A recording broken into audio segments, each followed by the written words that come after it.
My father's an orthopedic surgeon at Duke University, and it was a take your child to work day when I was younger, and he took me in and actually was doing a total knee replacement, and I thought for sure that I was going to hate it, and after I watched him do it, I was fascinated by it, and I've had a passion for it ever since. When I was a medical student and you're looking where to go for your residency training, almost everybody universally said you need to go look at Washington University in St. Louis. Their Department of Orthopedic Surgery is one of the best in the country.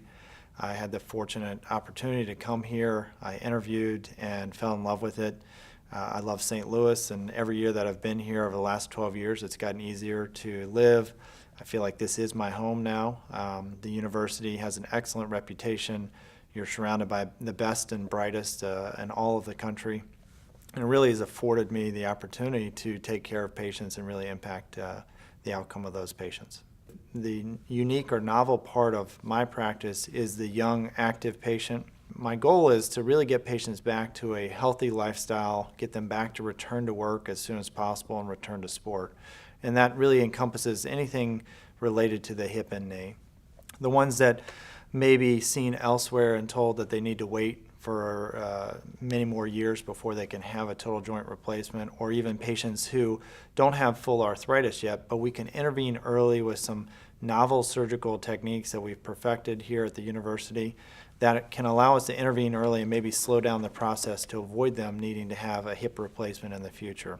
I think part of the role as a teaching physician is that you're a mentor to the young students, whether they're medical students, residents, or fellows, and really this is part of the day that excites me. We can see similar patients over and over again, but if you don't have somebody to talk about what the diagnosis is or what treatment options, you lose a little bit of the interest, because the patient does great and we treat them, but you want somebody to tell the exciting story of the day, the complicated case, the patient who was unusual in their presentation, to be able to educate others so that when they see them in their practice, they make sure they make the correct diagnosis.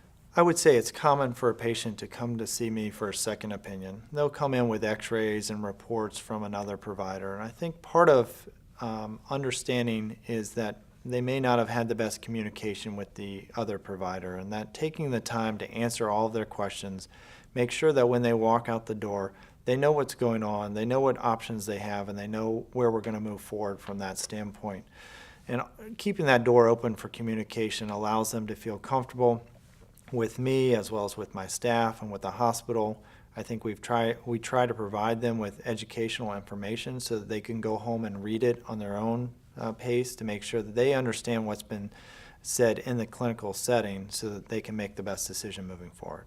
The thing I love most about my job is seeing the happy, satisfied patient come into my clinic a few weeks after surgery with a big smile on their face. They can't believe that they've had so much improvement in the quality of their life already, and they're just overjoyed. They bring me cards and candies and give me a big hug, and it really makes you feel good inside that you've done something and impacted them in a positive way to really give them quality of life back. It's nothing more challenging than seeing a patient before surgery who hasn't walked in quite a while, or their family can barely take care of them because they can't get out of the bed very easily, and then to see them walk in without any assistance on their own a few weeks after surgery look like an entirely new person.